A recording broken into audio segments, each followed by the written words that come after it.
officer. There are processes by which a national officer evolves. The first, you must be elected by the National Convention. And I'm talking about Article 13, 1BIV. You can check it in the Labour Constitution. And then, even if there is a sudden vacancy in the party, it is still the National Executive Council that will replace the vacancy. And I'm talking about Article 13, 2BXVI. You can check it in the Labour Constitution. So somebody cannot just walk from anywhere and start telling you he's the national chairman of the Labour Party, and then you start ascribing that it's the faction. You're free to say anything.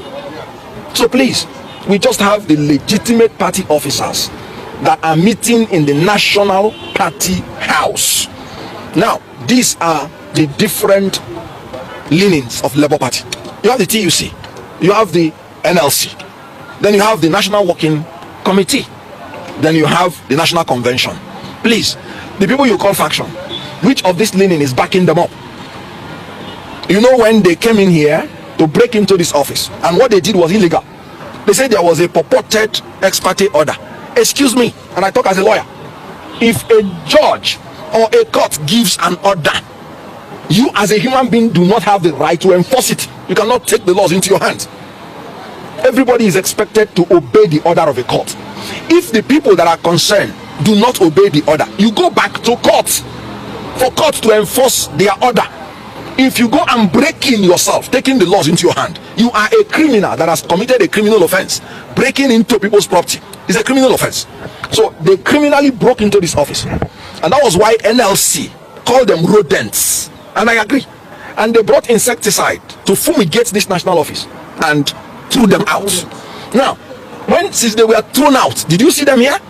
Because they know what they did was illegal. They use thugs, they use the people, their paymasters, because they are now a department of another ruling party that is sponsoring them.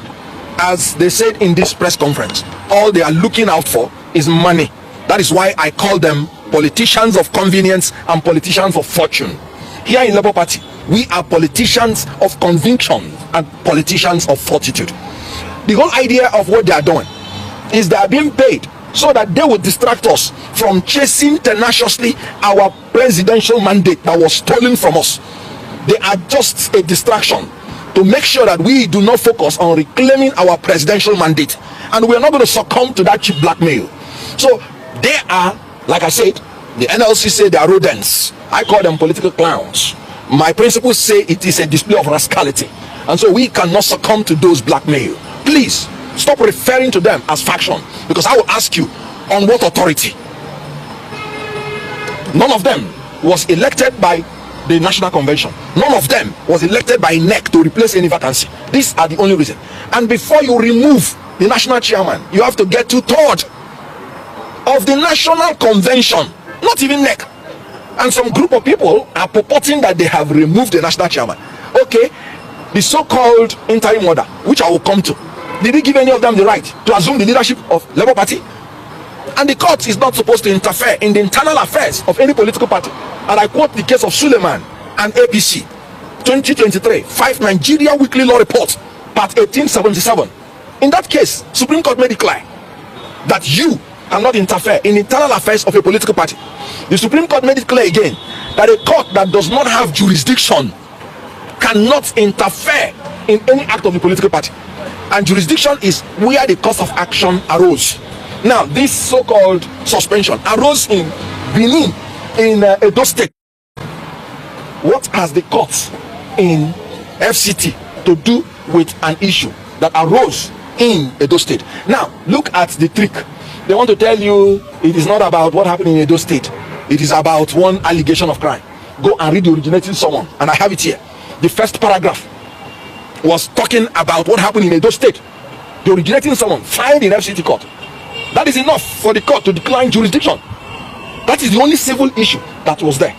And the court in Edo has given a restraining order, restraining anybody from tampering with the work of the national officers of Labour Party. And that order is there. The court in FCT has coordinate jurisdiction with the court in Edo. And so if you have two court orders You have the right to choose anyone. 2 court orders of coordinated jurisdiction. You have the right to choose anyone that you would want to obey, especially when you know that one obviously has no jurisdiction.